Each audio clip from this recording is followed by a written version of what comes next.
Alhamdulillah wassalatu wassalamu ala Rasulillah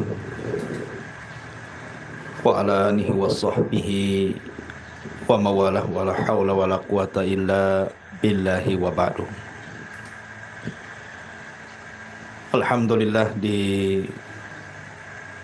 pagi menjelang siang ini kita bisa duduk untuk kembali bertalabul ilmi di Saung Sunda. Dan pembahasan di pagi hari ini kita akan membahas kisah tentang Ashabul Yamin. Kisah tentang orang-orang yang disebut dengan golongan kanan. Ma'asyiral muslimat yang dimuliakan Allah Subhanahu wa taala.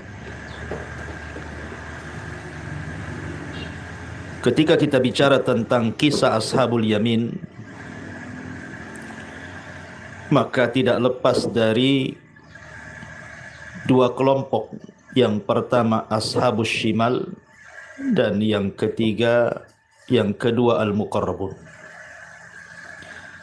Di sana ada tiga kelompok. Yang pertama Ashabus Shimal, yang kedua Al-Muqarrabun, dan yang ketiga Ashabul Yamin. Siapa tiga kelompok ini? Ma'asyiral muslimat yang dimuliakan Allah Subhanahu wa taala wal muslimin rahimani wa rahimakumullah. Di dunia ini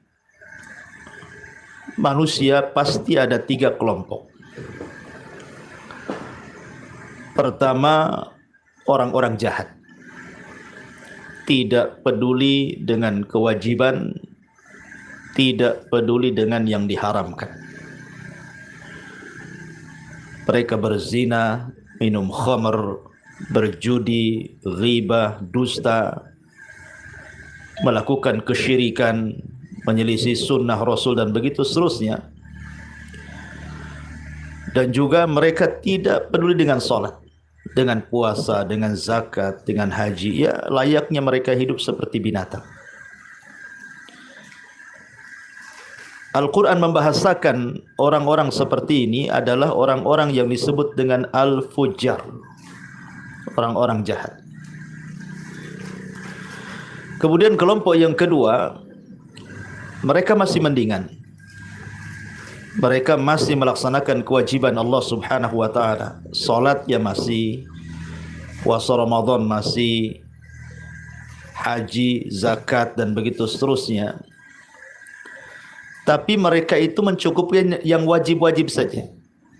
Adapun yang sunnah itu kurang semangat. Dan terkadang juga mereka melakukan kemaksiatan. Dan itu umum di tengah-tengah kaum muslimin. Kayaknya yang kedua ini banyak. Salat sih salat gitu ya, karena mereka takut juga meninggalkan salat. Tapi maksiat juga jalan masalahnya. Jadi ada orang-orang itu yang memfokuskan yang wajib-wajib sajalah gitu ya. Yang sunnah saja kan kalau ditinggalkan pun gak berdosa. Tetapi mereka masih menjalankan maksiat kepada Allah Azza wa Jalla. Lah, Al-Quran membahasakan kelompok yang kedua ini dengan sebutan al-abrar, orang-orang baik tapi masih kepeleset maksiat. Kemudian kelompok yang ketiga betul-betul dia takut meninggalkan yang wajib, takut melanggar yang diharamkan, dan juga dia tambah yang wajib-wajib itu dengan yang sunnah-sunnah. Betul-betul takut dia dengan maksiat. Hidupnya hanya untuk beribadah kepada Allah Azza wa Jal. Dan Al-Quran membahasakannya dengan as-sabiqun al-khairat, orang-orang yang berlomba-lomba di atas kebaikan. Jadi di sana ada al-fujjar, di sana ada al-abrar, di sana ada sabiqun bil khairat, orang-orang yang berlomba-lomba di atas kebaikan. Lah, karena pembagian manusia di dunia juga ada tiga, maka pembagian manusia di akhirat juga ada tiga. Ada yang disebut dengan ashabus shimal. Mereka lah orang-orang fujar, orang-orang jahat. Ada yang disebut dengan ashabul yamin. Mereka lah orang-orang abrar yang kita akan bahas di siang ini. Dan ada yang ketiga, mereka disebut al-muqarrabun, yang di dunia disebut as-sabiquna bil khairat, orang-orang yang berlomba-lomba dengan kebaikan. Di akhirat disebut al-muqarrabun. Jadi ada ashabus shimal, kelompok kiri, ada ashabul yamin, kelompok kanan, dan ada muqarrabun, orang-orang yang betul-betul mengabdikan hidupnya kepada Allah. Dan ini sedikit jumlahnya. Boleh jadi ini mereka adalah orang-orang yang dekat di masa Nabi SAW masih hidup. Kalau di zaman sekarang kelompok ini dah boleh jadi tidak ada. Kalau orang-orang abrar mungkinlah dia masih melaksanakan ibadah, tetapi masih juga terjerumus kepada maksiat. Dan yang paling banyak tentu yang terakhir, yang ketiga, yang disebut dengan al-fujjar atau ashab ashiman. Hidupnya hanya maksiat, maksiat, maksiat, dan begitu seterusnya. Baik, ma'asyiral muslimat, muslimin wal muslimat rahimani wa rahimakumullah. Kita akan sebutkan dalil-dalilnya, baru kita akan bahas. Di dalam surah Al-Waqiah ayat 27, Allah Subhanahu wa taala berfirman, wa ashabul yamin ma ashabul yamin. Dan golongan kanan, alangkah bahagianya golongan kanan itu. Kemudian terulang dalam surah Al-Waqiah ayat 99:1, wa amma in kana min ashabil yamin fasalamun laka min ashabil yamin. Dan adapun jika dia termasuk golongan kanan, maka keselamatanlah bagimu karena kamu termasuk golongan kanan. Kemudian Allah Subhanahu wa taala juga ulang bahasa ashabul yamin di dalam surah Al-Mudaththir 39. Allah Subhanahu wa taala mengatakan, kullu nafsin bima kasabat rahinah illa ashabal yamin fi jannatin yatasaalun.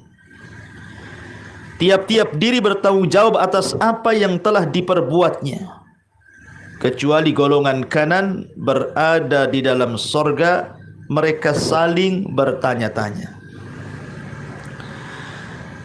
Kemudian juga disebutkan dalam surah Al-Waqiah ayat 1-11, Allah Subhanahu wa taala membahasakan bukan ashabul yamin tetapi ashabul maimanah, tapi maknanya sama. Allah mengatakan fa ashabul maimanati ma ashabul maimanah, yaitu golongan kanan, alangkah mulianya golongan kanan. Kemudian juga disebutkan dalam surah Al-Balad ayat 17-18, Allah mengatakan thumma kana minal ladina amanu wa tawassaw bis sabri wa tawassaw bil marhamati ulaika ashabul maimanah.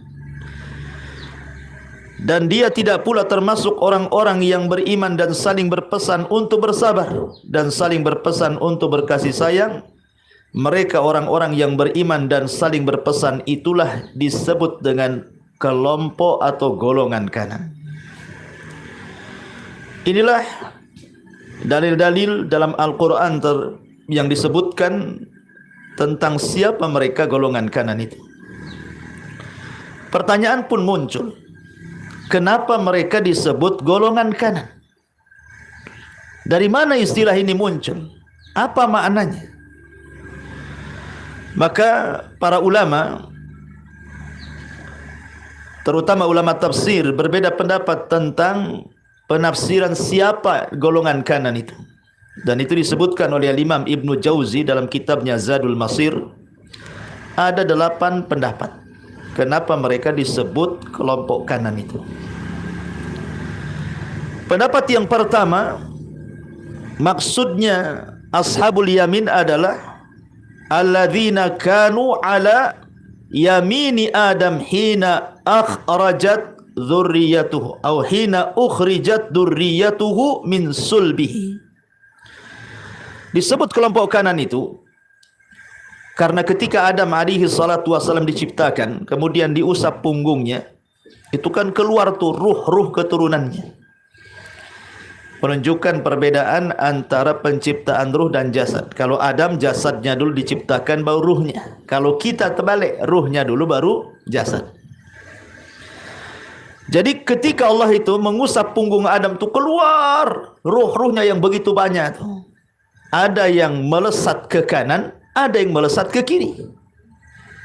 Lah yang melesat ke kanan itulah disebut ashabul yamin, karena mereka dipastikan masuk surga. Tapi yang melesat ke kiri dipastikan masuk neraka. Ini penafsiran yang pertama.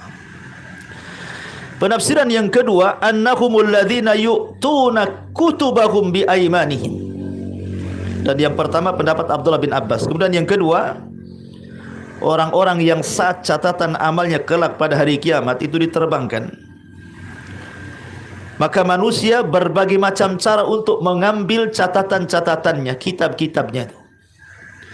Ada yang mengambil dengan tangan kanannya, ada yang mengambil dengan tangan kirinya, ada yang mengambil dengan tangan kiri sebelah punggungnya. Kenapa kemudian ada 3 kelompok cara mengambil ini? Karena di dunia juga ada 3 kelompok. Ada mukmin, ada kafir, ada munafik.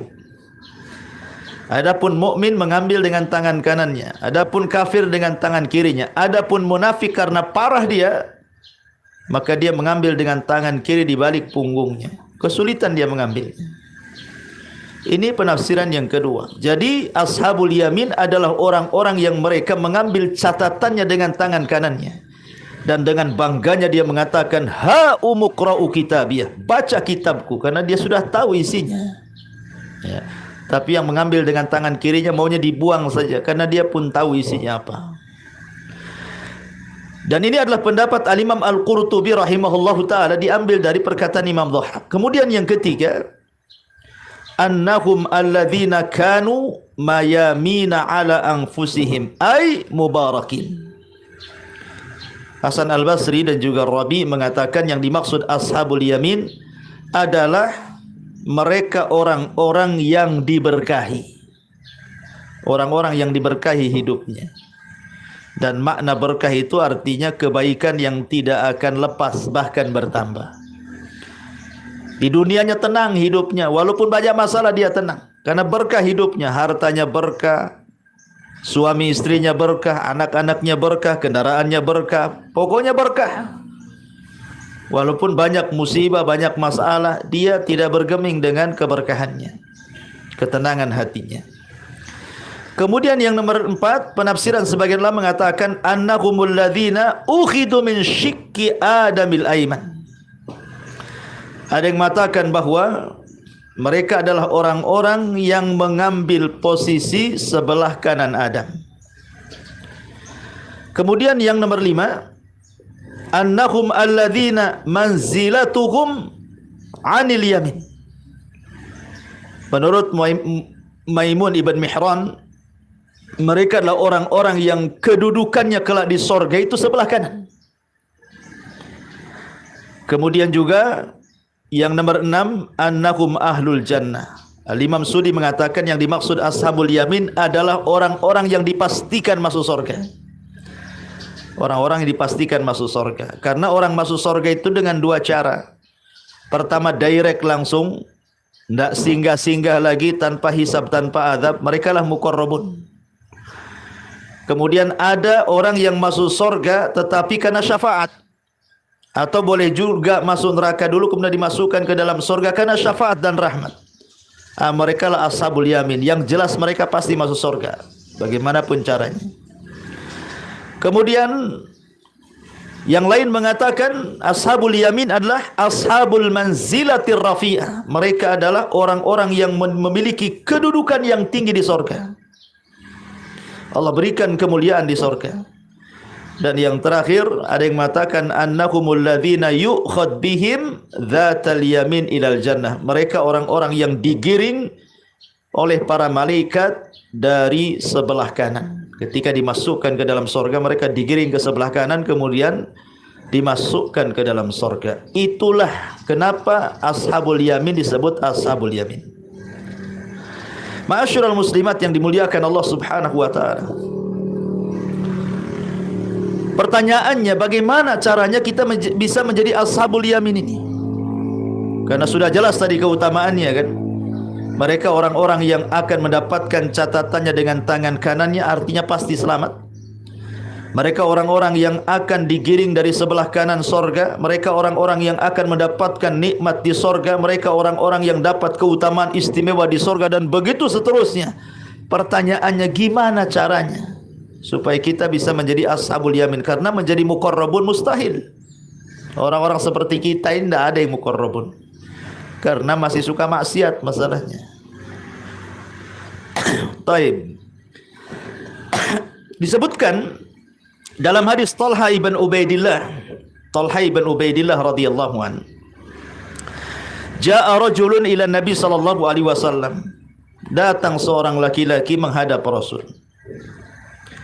Dan laki-laki ini termasuk dari ahli Najd. Kemudian dia mengatakan di hadapan Nabi sallallahu alaihi wasallam sebuah pertanyaan tentang Islam. Rasul, apa itu Islam?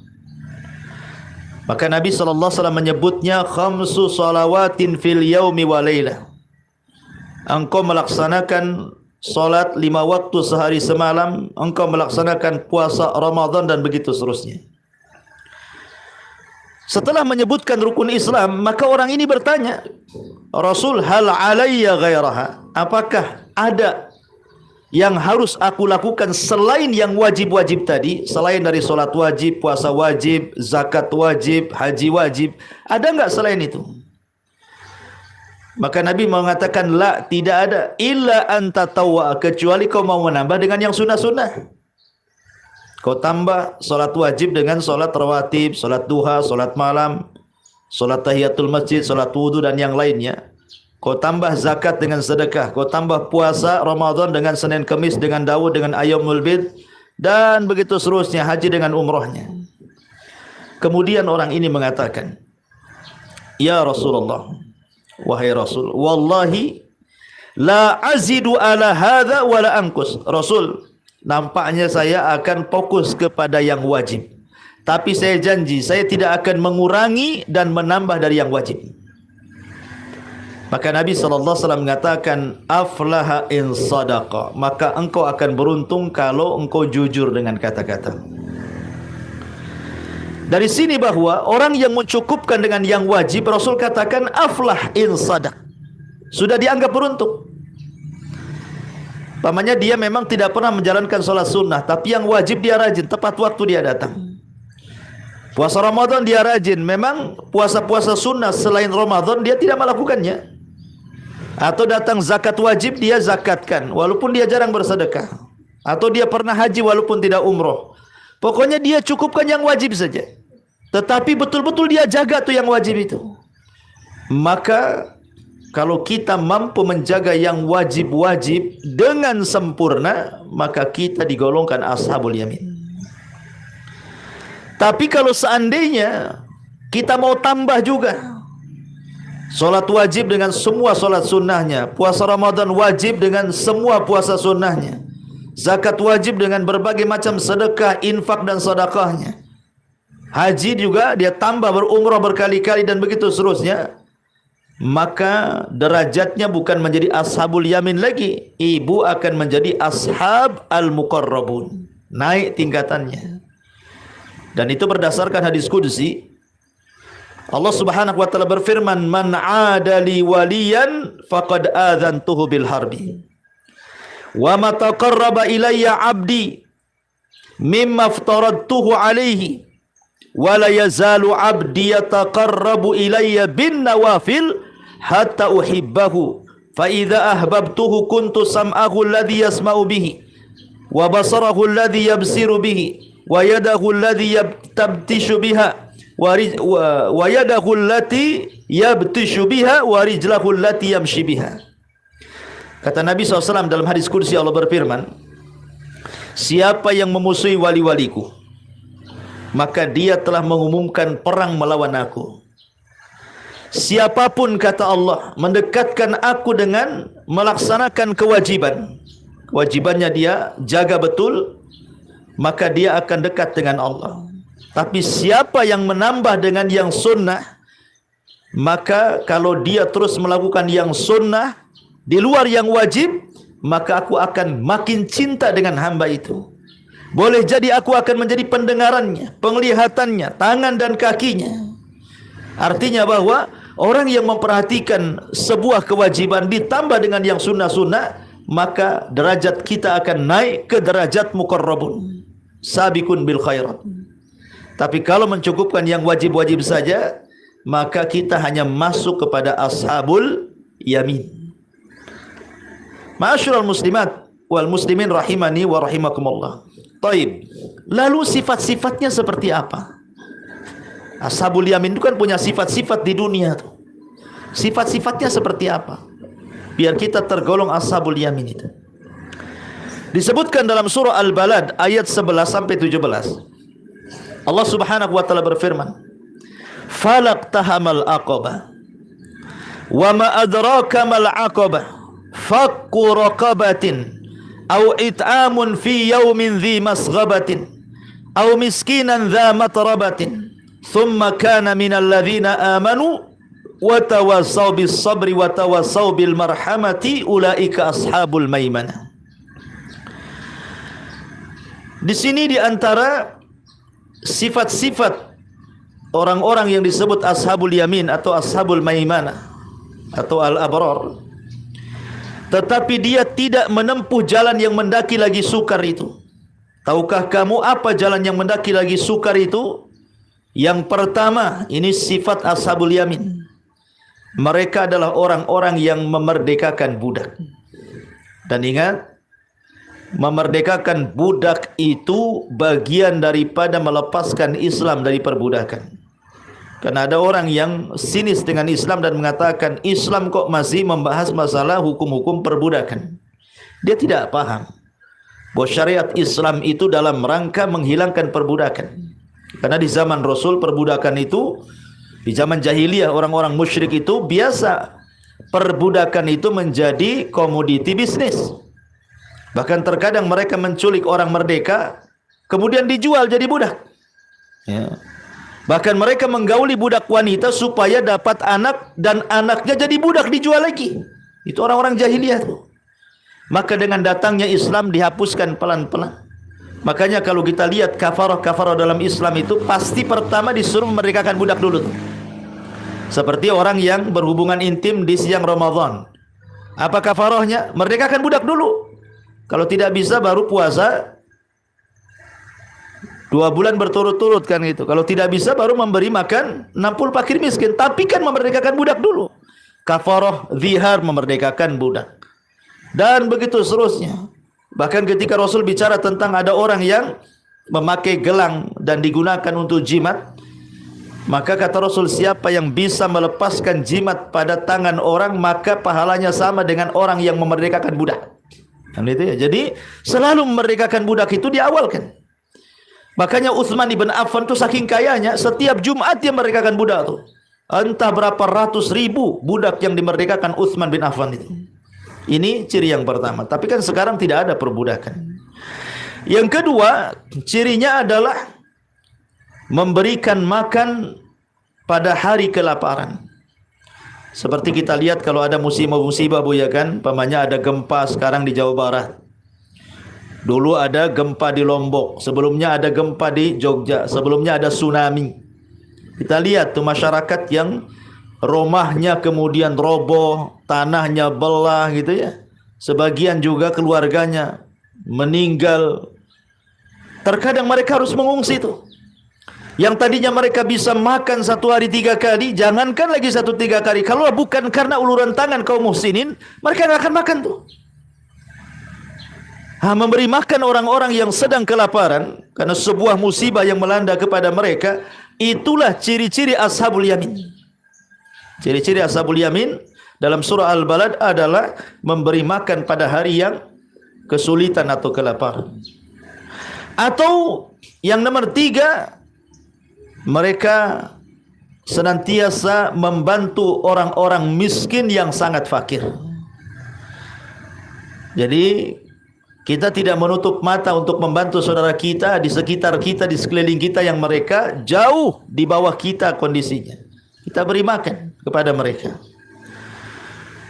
Makanya Nabi SAW pertama kali khutbah di kota Madinah setelah hijrahnya beliau dari Mekah ke Madinah. Apa kata Rasulullah? Ayyuhan nas abshu salam wasalul arham wa at'imut ta'am. Kata Rasul gitu ya. Wahai manusia, sebarkan salam, hubungkan silaturahim, dan beri makan orang-orang susah. Jadi dakwah Nabi SAW itu betul-betul di atas rahim, di atas rahmat, sayang dengan manusia. Makanya kenapa Allah Subhanahu wa taala menganggap para pendusta agama itu adalah orang-orang yang hatinya tidak punya kasih sayang dengan tidak menganjurkan memberi makan orang-orang miskin. Karena orang-orang jahiliyah itu mereka menganggap orang miskin orang hina, ngapain dibantu katanya. Maka Islam mengangkat derajat orang miskin. Bagi Islam kaya miskin sama saja. Si kaya harus membantu yang miskin, si miskin harus menghargai orang kaya, dan begitu seterusnya. Kemudian juga yang keempat, dan dia pula senantiasa memberikan pesan untuk saling menasihati dengan kesabaran. Wa tawassau bis sabri.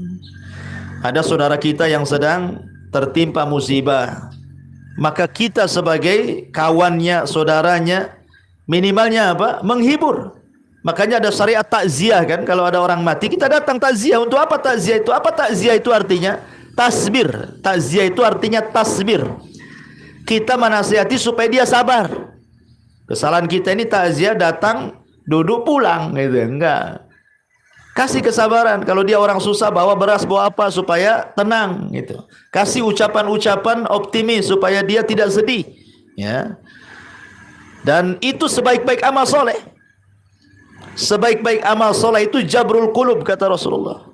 Ya, jabrul qulub itu artinya menutup kesedihan orang. Kata Nabi SAW ketika ditanya, Rasul, amalan yang paling dicintai Allah itu apa? Maka Rasul mengatakan, sururun tudkhiluhu ala qalbil muslim. Sebuah kesenangan yang Anda masukkan ke hati seorang muslim. Karena setiap manusia itu tidak lepas daripada kesedihan, stres, bingung. Itulah manusia. Sehingga diperlukan orang-orang yang bisa melapangkan dadanya, menasihatinya, menghiburnya. Jangan pernah menyulitkan orang. Orang itu sudah sulit dengan pasangannya, dengan anaknya, dengan ekonominya, dengan pekerjaannya. Kita pula menyempitkan hatinya dengan menggibahnya, mengambil haknya, dan begitu seterusnya. Mana jabrul qulub? Jabrul qulub itu penting, menutup kesedihan orang. Kemudian juga ciri yang lainnya disebutkan di sini adalah mereka orang-orang yang saling berpesan untuk berkasih sayang. Untuk berkasih sayang. Di mana orang tua menyayangi yang muda menghormati yang tua. Makanya ada hak-hak suami istri, ada hak bertetangga, ada hak manusia, bahkan ada hak binatang pun dibahas. Dan hak-hak itu asasnya adalah kasih sayang. Ma'asyiral muslimat yang dimuliakan, muslimin wal muslimat yang dimuliakan Allah Subhanahu wa taala. Inilah di antara sifat-sifat ashabul yamin yang disebutkan dalam surah Al-Balad ayat 11 sampai 17. Kemudian apa balasannya? Kalau kita sudah mengamalkan nih ciri-cirinya seperti ini, kemudian apa saja yang harus kita lakukan? Lalu apa yang akan Allah berikan kepada kita kalau kita termasuk ashabul yamin ini? Subhanallah. Ibu bapak bisa membaca surah Al-Waqiah ayat 27 sampai 34. Ayat 27 sampai 34. Perhatikan. Allah Subhanahu wa taala mengatakan, wa ashabul yamin ma ashabul yamin fi sidrin mahdud wa talhin mandud wa dhillim mamdud wa ma'im maskub wa faqihatin katsiratin la maqtu'atin wa la mamnu'ah wa furushim marfu'atin inna ansha'nahunna insha'an faja'alnahunna abqara ila akhiril ayat. Dan golongan kanan, alangkah bahagianya golongan kanan.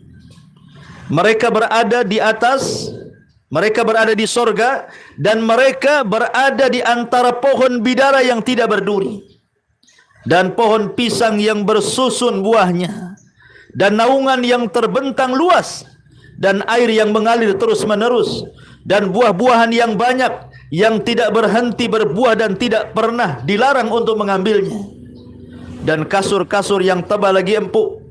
Kami menciptakan mereka bidadari itu secara langsung dan kami jadikan mereka gadis-gadis yang perawan.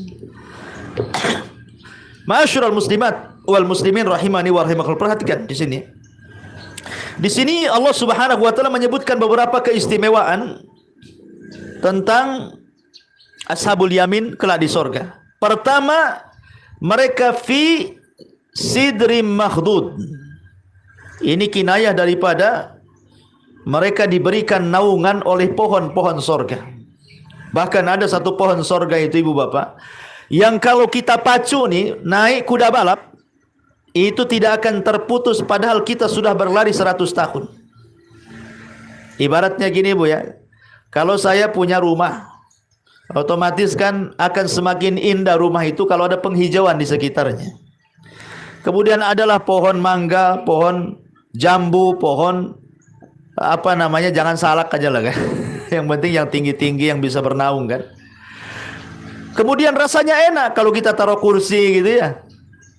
Kemudian kita makan siang di situ pakai ikan asin, pakai apa lagi, sayur asem ya. Tapi yang enak yang masaknya ya. Kalau kita duduk di situ itu siang-siang dengan angin sepoi-sepoi itu rasanya enak kali itu ya. Tetapi masalahnya kan tidak senantiasa naungan pohon itu akan menaungi kita. Kalau matahari sudah bergerak sedikit ke barat saja sudah beda tuh. Sudah kena panas lagi kita ya. Jadi di sorga itu tidak seperti itu naungan pohonnya. Jadi 100 tahun berpacu dengan kuda balap itu tidak hilang naungannya, subhanallah. Jadi kita bisa bersenang-senang di bawah pohon itu. Itulah fi sidrim mahdud, di antara maknanya. Kemudian juga ada yang memaknai maksudnya fi sidrim mahdud di sini adalah ats-tsamaru at-thayyibu. Jadi buah-buahannya segar. Kalau kita ini mau makan buah harus metik baru dianggap segar. Tapi kalau sudah masuk ke pasar itu kan beli apa saja mesti ada yang busuk. Mesti ada yang tidak enak gitu ya. Ya karena di dunia ini mencari yang segar susah, kecuali harus punya kebunnya sendiri. Gitu.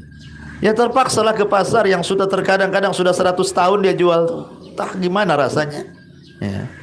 Kadang-kadang kena tipu ya, yang di atas saja yang segar, udah dikilokan, rupanya bawahnya udah busuk semua. Jadi itulah sidrim mahdud, dan itu diperuntukkan untuk ashabul yamin. Kemudian yang kedua, wa talhim mandud. Talhin mandud artinya pohon yang sangat besar dan banyak ya. Kemudian semuanya berbuah dan buahnya itu kepengen kita memakannya. Kayak orang ngidam tuh bu. Ibu kalau ngidam kan jangan pengen makan balsem lah, ngidamnya pengen makan buah mangga gitu kan. Adalah tetangga itu punya mangga, rasanya liurnya itu bercucur-cucur tuh kalau tengok mangga. Nah, di sorga itu lihat buah itu pengen makan ya. Dan tidak ada musimnya. Musim terus di dunia kan repot nih, gak ada musimnya, ngidam pula kan stres jadinya ya. Di sorga itu nanti disebutkan la maqtu'atun wala mamnu'ah, sudah tidak ada musimnya, musim terus, tidak pula dilarang mengambilnya. Kalau kita kan lagi musim kebun-kebun orang, ya tidak mungkin lah kita ambil kan kecuali beli ya. Jadi di sorga itu luar biasa. Itu maknanya talhim mandud. Ada juga yang mengatakan talhim mandud adalah tadi pohon-pohon pisang yang bersusun-susun buahnya. Bahkan bukan hanya buah-buahannya saja, binatangnya pun demikian. Ada seorang laki-laki datang kepada Nabi SAW, ya Rasulullah, hal fil jannati min ibi. Rasul, di surga itu ada unta nggak? Namanya orang Baduy suka dengan unta. Ya, jadi orang Baduy itu kan suka dengan unta. Jadi dia tanya tuh, saya kalau masuk surga Rasul, di surga ada unta nggak? Gitu. Maka Nabi SAW mengatakan, iyadkhulakallah al-jannata yakunu laka fiha mashtahat nafsuka waladzat ainuka Kalau engkau masukkan ke dalam surga, kata Rasul, maka apapun yang kau inginkan pasti tercapai.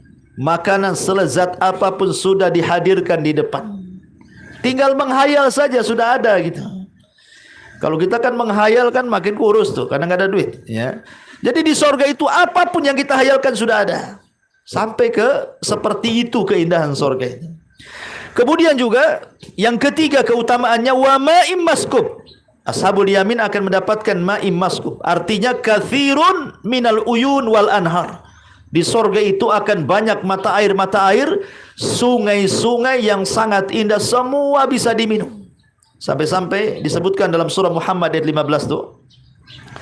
Mathalul jannati allati wu'idal muttaqun fiha anharum min ma'in ghairi asin wa anharum min labadin lam yataghayyar ta'mu wa anharum min khamrin ladzatin lisyaribin wa anharum min asalin musaffa wa lahum fiha min kulli thamaratin wa maghfiratun min rabbihim kaman huwa khalidun finnar wa sukuma'an hamiman faqatta'a ma'ahum.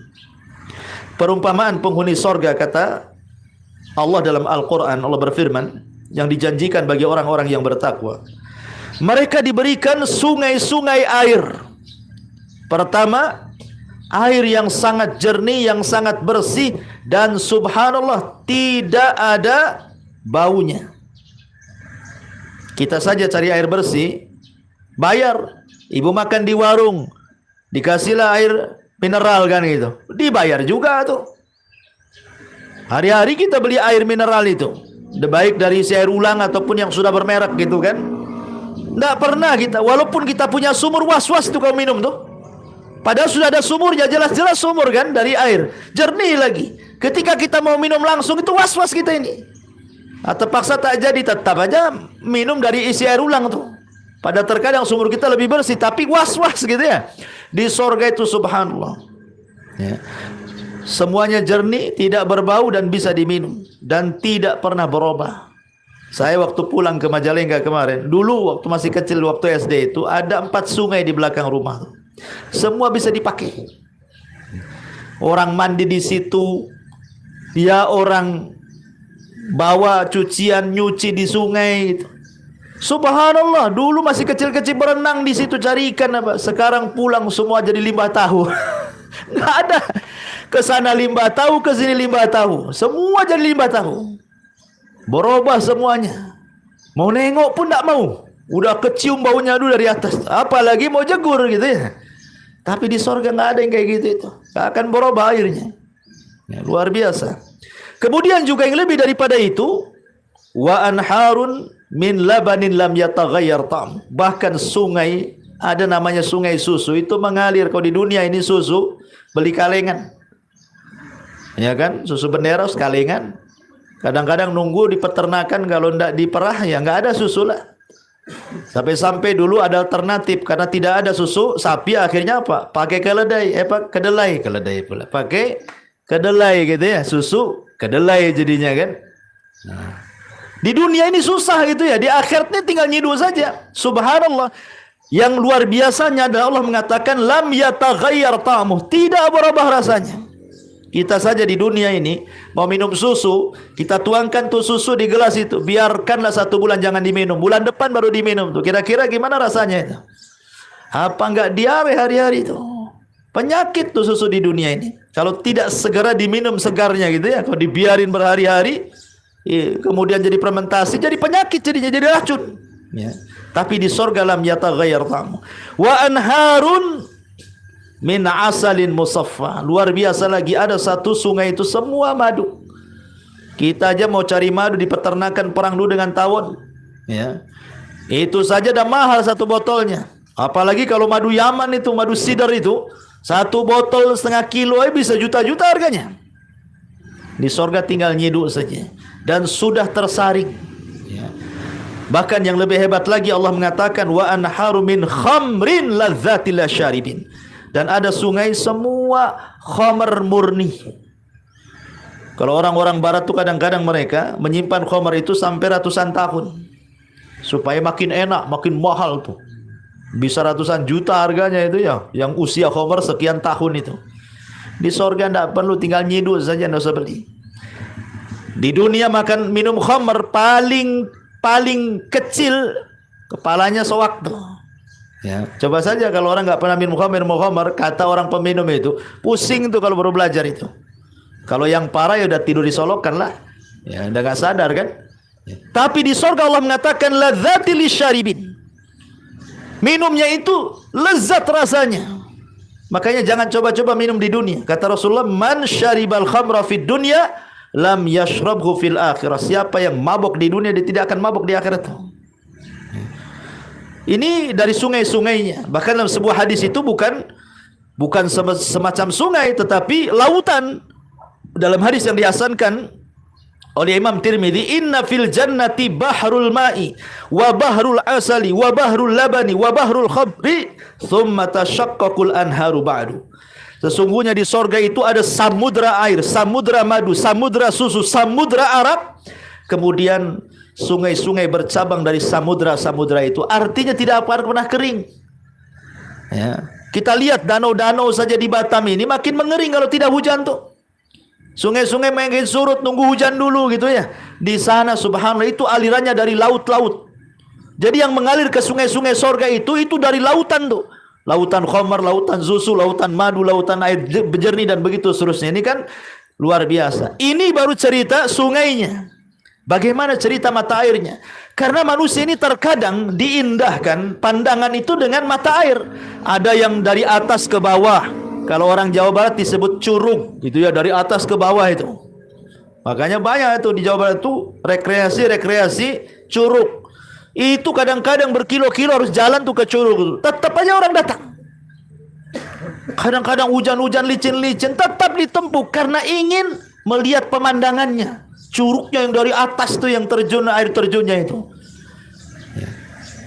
Ada juga yang memuncar dari bawah. Kita lihat kan kalau lihat taman-taman di mal-mal di mana-mana orang-orang kaya itu kadang-kadang buat taman apa? Dibuatlah memuncar air dari tanah seolah-olah muncar ke atas karena nampaknya indah. Atau yang mengalir. Tapi lihat di sorga itu semua ada, mata air jenis apa saja ada. Mau yang dari atas ke bawah namanya curug ada, mau yang dari tanah ke atas muncrat juga ada, yang mengalir kemana-mana ada. Subhanallah, makanya lihat bahasa Quran, ada beberapa mata air. Yang pertama namanya salsabila. Ibu kalau punya anak namanya salsabila berarti itu mata air sorga. Allah mengatakan dalam surah Al-Insan ayat 17-18, wa yusqauna fiha ka'san kana mizajuha zanjabila ainan fiha tusamma salsabila. Di sana mereka diberi segelas minum bercampur jahe. Jadi air jahe, wedang jahe, tapi wedang jahenya beda dengan wedang jahe sarung Sunda ya. Ya, sana lebih lezat lah. Kesamaan nama tapi beda hakikat. Ya. Sebuah mata air di sorga yang dinamakan salsabila. Ini yang pertama, ada mata air namanya zanzabila dan salsabila. Yang kedua ada namanya tasnim. Ini mata air yang paling indah yang Allah berikan, hanya diberikan kepada muqarrabun saja. Namanya tasnim. Allah mengatakan wa mizaju min tasnim ainan yasrabu bihal muqarrabun. Jadi Allah mengatakan dan campurannya dari tasnim yaitu mata air yang diminum oleh mereka yang disebut dengan muqarrabun. Ashabul yamin enggak minum, tetapi muqarrabun minum dari air ini. Karena tasnim ini air yang sangat termulia yang ada di sorga. Kemudian ada namanya air kafur. Dan ini diberikan kepada ashabul yamin. Innal abrara yashrabuna min ka'sin kana mizajuha kafura. Sesungguhnya orang-orang yang berbuat kebaikan minum dari segelas berisi air yang bercampur air kafur. Jadi ada air kafur. Kemudian ada air namanya at-tahur, bersih. Kemudian ada namanya jariyah. Jariyah itulah yang mengalir. Ya. Fiha ainun jariyah. Yang mengalir dari gunung ke bawah, itu mata air jernih. Kemudian ada nadhahatan, itulah yang memuncar dari bumi ke atas, itu disebut nadhaha namanya. Air mancur bahasa kitanya. Ya, nadhaha. Dan ada namanya yang dari cucuran dari atas jariyah ke bawah, bahkan ada khamar murni. Allah mengatakan yusqauna mir rahiqim makhtum khitamuhu misk. Mereka diberi dari khamar murni yang disegel tempatnya, segelnya adalah kasturi. Jadi itulah minuman-minuman. Kemudian juga setelahnya Allah mengatakan wa fakihatin katsirah la maqtu'atin wala mamnu'ah. Dan perlu ibu bapak ketahui bahwa sungai di sorga itu bukan kayak kita ada paritnya, nggak ada ya. Kalau di dunia ini mesti harus di dinding kiri kanan. Sebab kalau tidak di dinding kiri kanan akan melebar. Ya, di sorga nggak perlu ada dindingnya. Jadi dia ngalir gitu saja, nggak ada dinding kiri kanan, nggak ada parit, itu nggak ada. Bagaimana bisa? Itulah kuasa Allah Subhanahu wa taala menunjukkan indahnya sungai di sorga. Tidak perlu di dinding kiri kanan gitu. Dan tidak melimpah juga ke kiri kanan kan. Keajaiban sungai sorga seperti itu. Kemudian Allah mengatakan wa fakihatin katsirah. Dan buah-buahan yang banyak sekali. Semua buah-buahan yang ada di bumi ada di sorga. Tapi buah-buahan yang di sorga nggak ada di bumi. Ya, walaupun ada beberapa buah-buahan yang ada mirip kesamaannya seperti korma, pisang, zaitun, kemudian tin, banyak gitu. Kemudian anggur itu ada kemiripan nama dengan di bumi, tetapi kata Abdullah ibn Abbas radhiyallahu anhuma, kemiripan buah-buahan sorga dengan dunia itu hanya di nama. Ingat, di nama saja, tapi hakikatnya berbeda. Karena di sorga itu kenikmatan yang tidak pernah dilihat mata, didengar telinga, bahkan terlintas dalam pikiran pun tidak bisa. Yang lebih heran lagi la maqtu'ati wala mamnu'ah. Tidak terputus. Ibu kalau mau di dunia ini mau mangga, nunggu musim mangga. Durian, nunggu musim durian. Kalau tidak musim durian, memang ada orang jual durian, tetapi kan nggak enak gitu ya. Beda rasanya. Ya. Tapi di sorga, ibu bisa makan durian sepanjang hayat kan itu. Dan nggak kolesterol. Coba di durian hari-hari makan apa nggak naik itu darah tuh. Ya. Di sana semua menyehatkan badan. Kemudian wala mamnu'ah, dan tidak terlarang. Tidak terlarang. Di sini kan repot nih, kebun orang nggak bisa izin dulu, beli dulu. Kadang-kadang dikasih, kadang-kadang enggak. Kadang-kadang dijual, kadang-kadang enggak. Tapi di sana tidak dilarang. Boleh dipetik di mana saja. Yang lebih hebat lagi, tidak perlu pakai alat untuk memetiknya. Apalagi sampai manjat, apalagi sampai perang sama semut merah, itu tidak perlu. Ya.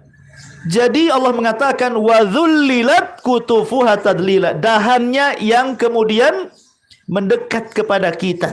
Jadi ibu bisa metik sambil baring, ibu bisa metik sambil duduk, sambil berdiri, sambil jalan, karena dahan yang mendekat.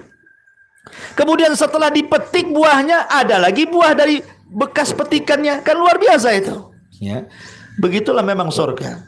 Kemudian juga Allah mengatakan inna ansha'nahunna insya'an faja'alnahunna abkara, dan orang yang masuk surga kalau dia perempuan tidak akan menjadi tua.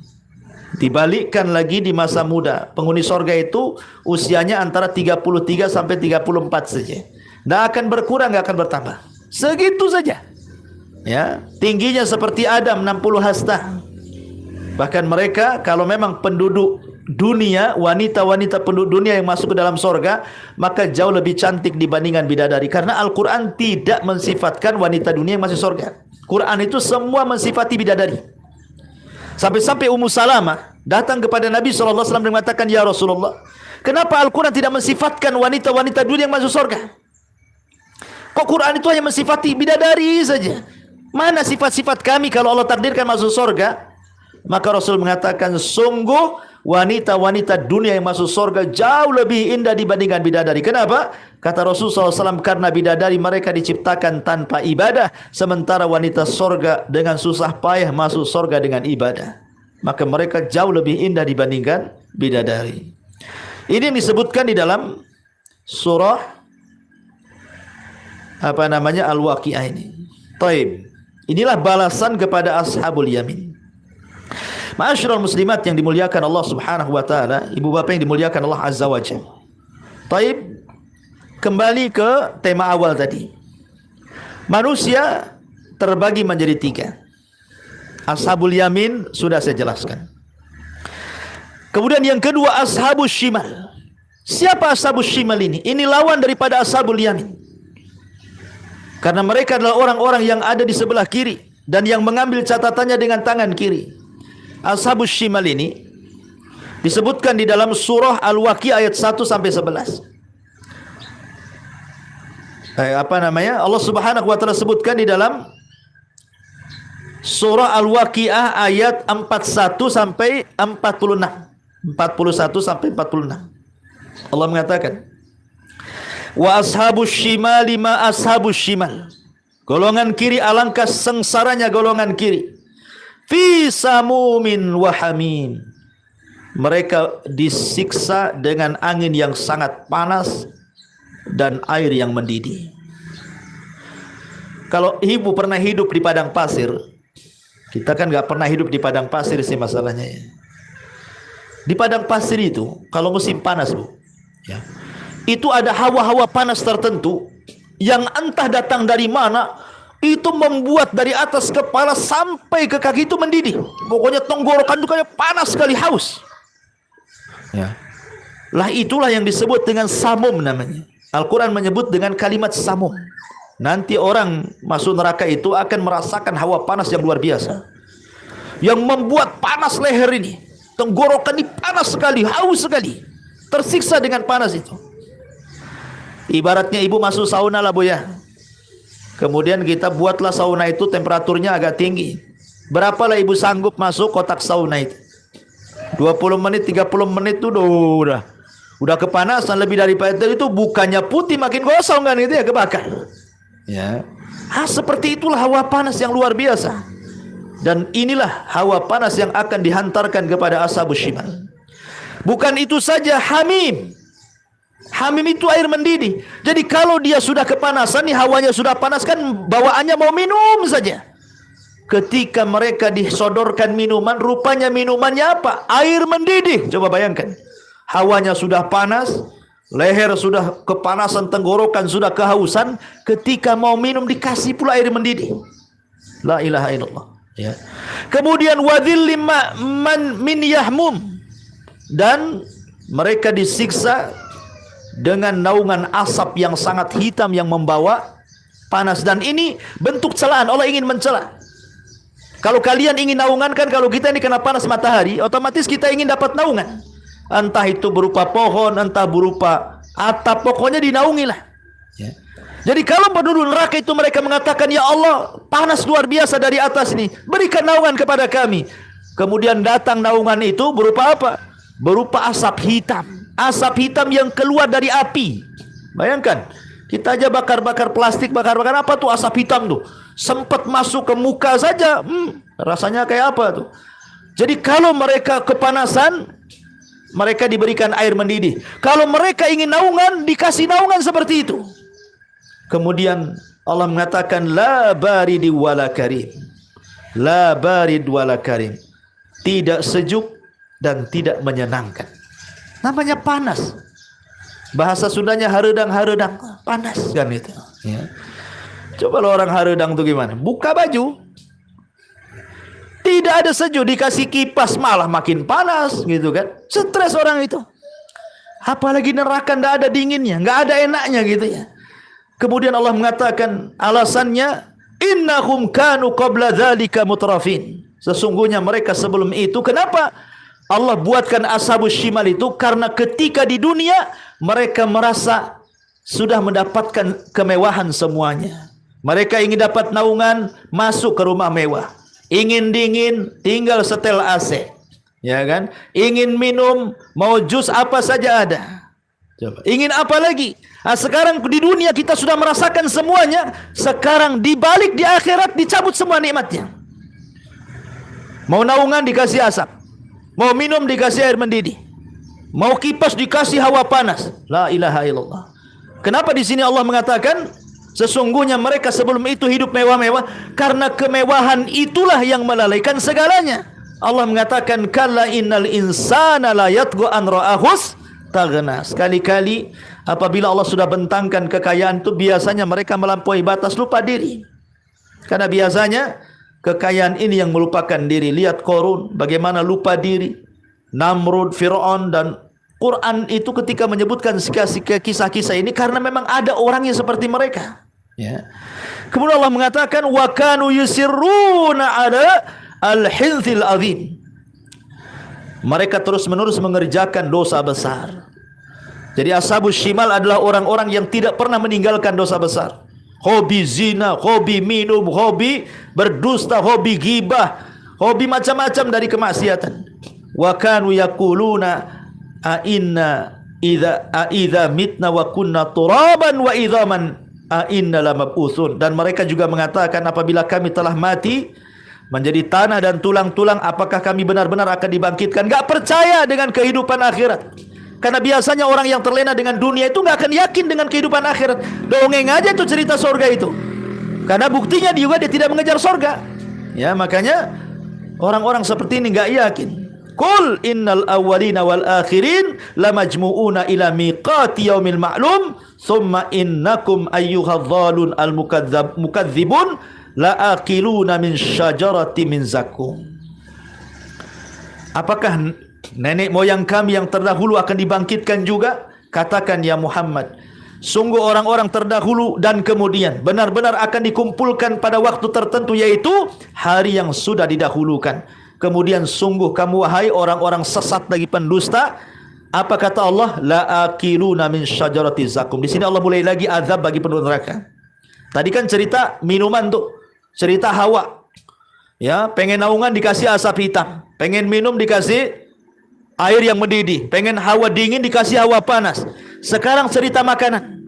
Allah mengatakan, "Fash wala akiluna min syajarati min zakum." Pasti mereka akan memakan pohon zakum. Pohon zakum ini pohon neraka. Dan pohon ini berbuah, buahnya berduri. Jadi kalau dimakan itu tenggorok nyelip di tenggorokan, gak akan bisa masuk ke perut tuh, dan menghancurkan kerongkongan. Itulah pohon zakum, pohon yang sangat mengerikan yang hanya tumbuh di neraka itu. Nabi sebut dengan pohon zakum. Makanya Allah mengatakan, la akiluna min syajarati zakum famali'una minhal butun fasyaribuna alaihi min hamim fasyaribuna syurbal him hadza nuzuluhum yaumuddin. Lalu kamu akan memenuhi perut-perutmu dengan zakum itu, naudzubillah. Selain itu juga untuk menawarkan zakum, kamu akan meminum air yang sangat panas. Jadi ketika penduduk neraka itu lapar, Bu ya, nanti dikasih buah zakum tuh. Ketika buah zakumnya kemudian mandek di tenggorokan karena berduri semua, tidak bisa masuk ke perut, maka mereka pun kesedak pengen minum.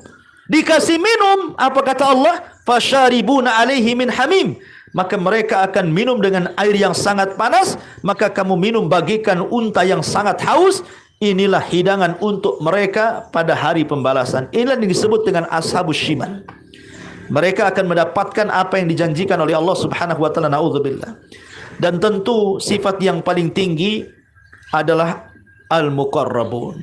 Ya, walaupun kita tidak sampai muqarrabun, kita berusaha untuk sampai muqarrabun. Orang-orang yang mereka menjaga yang wajib, menjaga yang sunnah, tidak melakukan yang haram, tidak pula yang makruh. Mereka senantiasa menjaga dari kemaksiatan kepada Allah, hidupnya ibadah terus.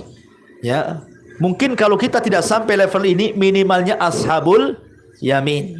Karena ashabul yamin dijanjikan masuk surga. Karena orang-orang di zaman sekarang mungkin untuk jadi muqarrabun agak sulit, tetapi jadilah ashabul yamin. Minimalnya ashabul yamin, jaga yang wajib walaupun kita malas dengan yang sunnah.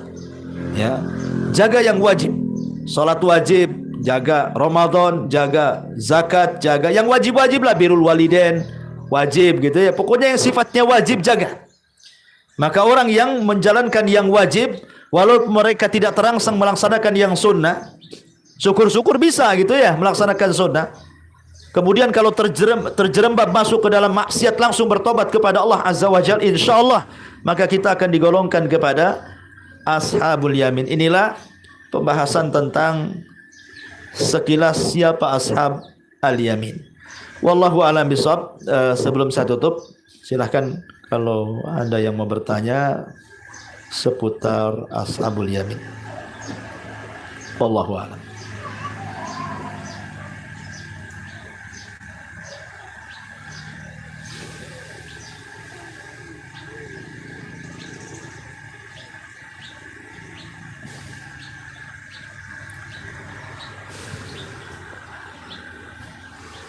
Enggak ada?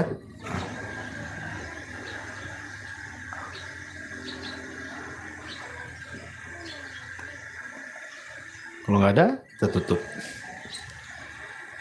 Ya, kita tutup saja. Mudah-mudahan bisa dipahami kajian di pagi hari ini dengan doa kafaratul majlis. Subhanakallah bihamdika asyhadu an la ilaha illa anta astaghfiruka wa atubu ilaik. Allah ta'ala. Assalamualaikum warahmatullahi wabarakatuh.